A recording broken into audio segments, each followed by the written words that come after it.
So we just had another great CitizenCon where a lot of things were talked about, a lot of really cool things. I think people were really excited about base building, about Nyx, about Castra after Nyx, the new solar systems that are coming out. However, one of the things that CIG said, which I think is really defining, and it's great that they left it for last, outside of all the Squadron 42 stuff, just talking about Star Citizen, is they actually set what 1.0 for Star Citizen is.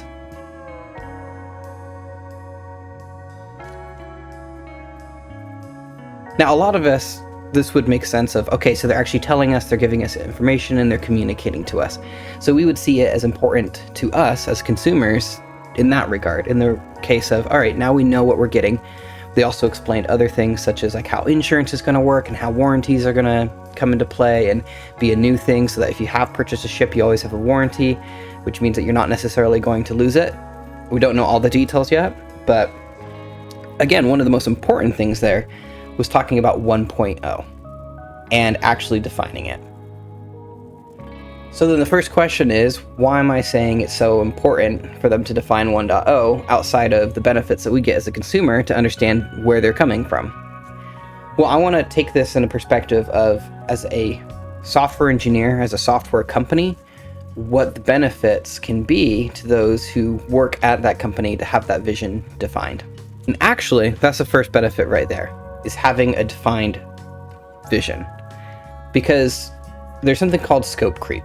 And anyone who has followed Star Citizen for a decent or short period of time will understand that scope creep happens a ton in Star Citizen. So for example, one of the biggest scope creeps that probably has existed is the ability to land on planets and then explore them.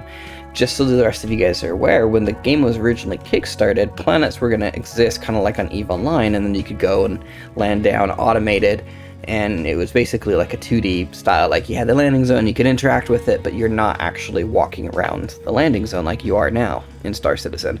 So you had a huge scope creep where it's just like, all right, now I actually want to physically land on the planets, which means that I need to physically add these stores, which means that I need to do now survival gameplay for my own character, which probably didn't exist before then.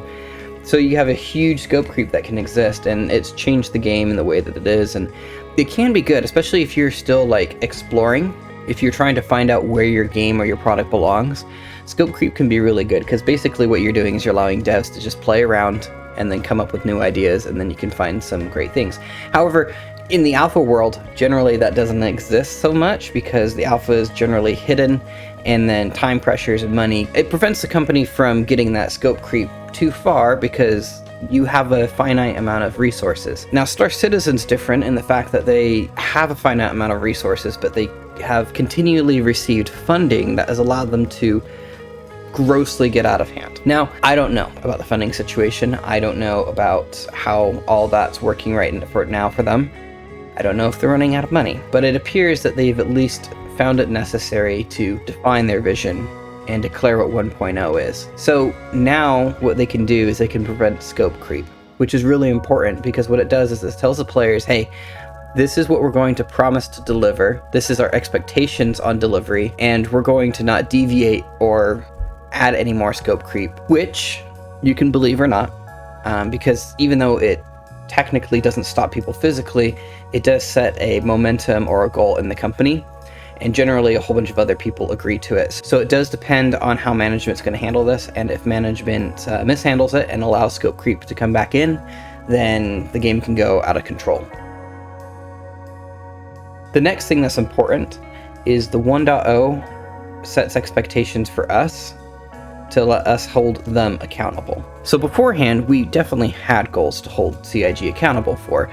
We had all of these stretch goals that were achieved and whatnot through the Kickstarter, and then we slowly saw the game get bigger and better, and to be honest, we fueled it. We continued to pay into the beast. We continued to allow the beast to grow, and out of it came a lot of great technologies, a lot of really cool features. It's made Star Citizen the game that it is today.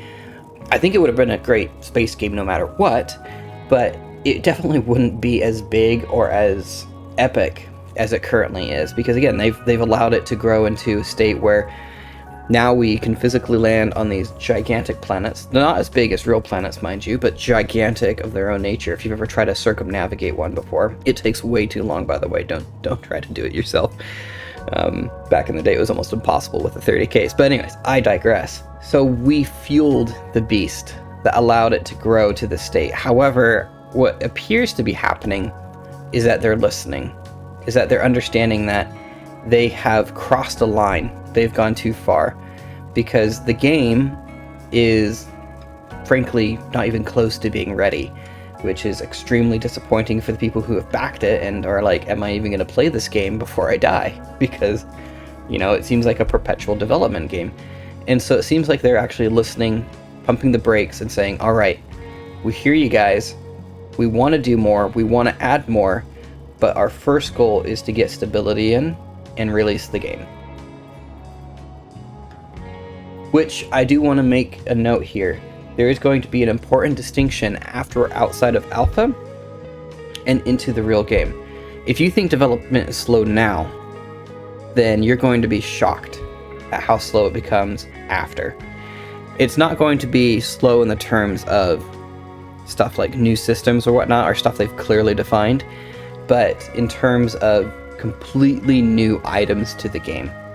So right now they're adding a whole bunch of items, such as tools that allow them to craft the planets in different ways, that allow them to create these little bases, as we saw with the Starchitect. There's so many tools that they're developing that allow them to really flex what the game's capable of and make it a completely different experience from patch to patch. In some ways, some patches are bigger than others. This is going to slow down once the game's released, because stability is going to be your forefront of thought, meaning that you can't just experiment with something. The reason why these alphas are so buggy is because they're allowed to experiment and to play around. That's a good thing. As frustrating it is for a player, it's a great thing as a developer to have that playground to say, hey, this may not work perfectly, but let's give it a shot. Let's get it into player hands and let's see what they think. And then we'll get it stable on a different date. So now that we're going to kind of move away from that, they did mention that they're still going to have new features, and we should expect new solar systems. We should expect new content. However, we should also expect that the development is going to slow down. So this is something that we've asked for, and honestly, I think rightly so, because the game has taken too long. But it's something that we do have to understand, that once the game comes out, once 1.0 is released, development will slow down, because the people who were testing it, which is us, are not going to necessarily be there. We're going to be playing the actual game. We're going to be enjoying it. The developers can't just test limits and release something that's unstable. They're going to be forced to release something that is stable. And if they do release unstable builds, us as the community are going to get angry, and the game could die very quickly, because their contract's going to change. They're no longer going to be targeted towards alpha players. They're going to be targeted towards live players who expect no resets and no issues in their game. So 1.0 is important for a couple different reasons. I'm personally excited to see where things go. Don't expect it to come out anytime soon. I expect it's going to take some time. I also expect that there might be some scope creep, just because that's what we have seen in the past from CIG. And it will be up to us as backers to be able to prevent that as much as possible if we decide that's what's important. Looks like our voice is starting to matter. So let's see where this goes. And honestly, even though it's only 5 system that's coming out instead of the 100, with the size of the planets and with the size of the solar systems, I'm not too worried, because they're already gigantic. In fact, I'm more worried that they're not going to be able to hit high enough player counts to make the world feel live enough. Thank you for watching this video. If you like the content, consider liking the video, as it really does help us out. And if you want to see more from us, consider subscribing. We hope to see you guys in the verse. And remember, stay safe out there, citizens.